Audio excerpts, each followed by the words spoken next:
Okay, so I'm here unboxing the brand new, just announced OnePlus 8T. This is the media kit, so it should have some other goodies inside of it. So let me stop talking and get inside the box.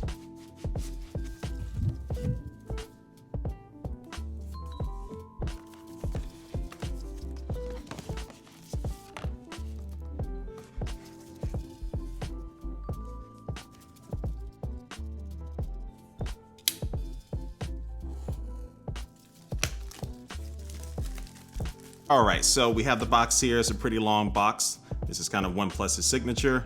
And let me lift off this lid. And then looks like we do have some paperwork and some stuff inside of here. I don't need to show you that. And boom, here's the phone. And ooh, also look at this, warp charge is 65. So it looks like it's going to have a very, very fast charger inside of here. So now let me get everything out of the box.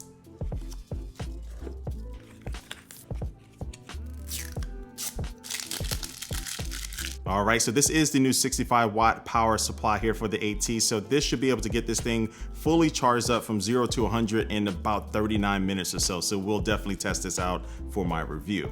And then of course we do have that familiar red USB-C to USB-C cable right here. But now let's take a look at the phone. So let me get this thing unwrapped. And boom, here we go. And here's our first look at the OnePlus 8T, and it looks really cool. So this is the aquamarine green, and it also comes in lunar silver, but I'm definitely liking this color. And on the back, you can see this quad camera setup, and I'm liking the array, like how they have this organized. But yeah, you do get a wide angle camera, an ultra wide, a macro camera, and also a monochrome camera. So no telephoto here, but the main camera does come in at 48 megapixels. So you will have some room to play around with, especially for cropping in on your photos. And then the front facing camera is coming in at 16 megapixels. And here are a couple of shots I took real quick with this phone just to kind of show you a sneak peek at the quality that you can get from this. And if it's anything like the OnePlus 8 series, I'm expecting some good results.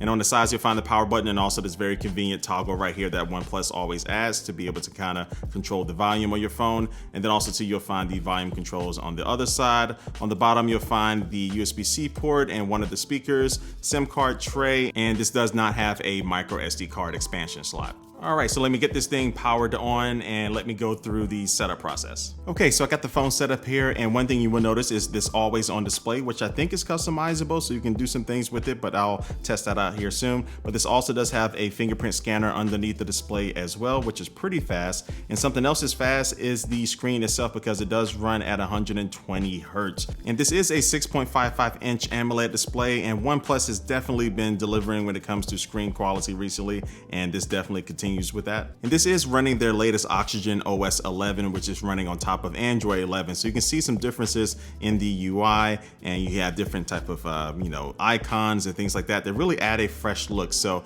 I haven't really spent a lot of time messing with this yet, so I'll definitely see what my thoughts are about this new Oxygen OS on top of it. And as far as the specs inside of this phone, this does have the Qualcomm Snapdragon 865 and also 12 gigabytes of RAM and 256 gigabytes of storage. It also comes with 5G and also a 4500 milliamp battery inside of this to power everything. And really, I'm going to be testing out the camera system on this thing. So the ultra wide camera is the widest they've ever made, coming in at 123 degrees. It has an improved nightscape mode and also portrait mode video now, and some other things going on with the camera. So that's going to be my number one thing that I'm testing in the review. But wait, I almost forgot about the cases that came inside of the box too. So the most important thing is the unboxing, of course. So let's take a look at these cases. And this first case is their sandstone case, which has that very nice texture feel to it, very grippy. And I think Day2D would be happy with this color, but yeah, very nice looking case. But this is the one I'm most interested in. This is their quantum bumper case, and this just looks awesome. Look at this, it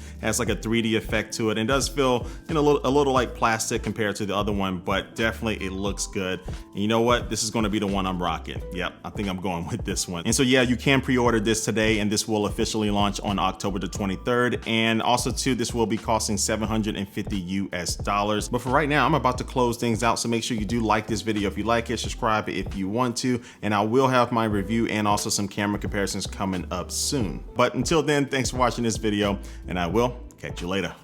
Peace.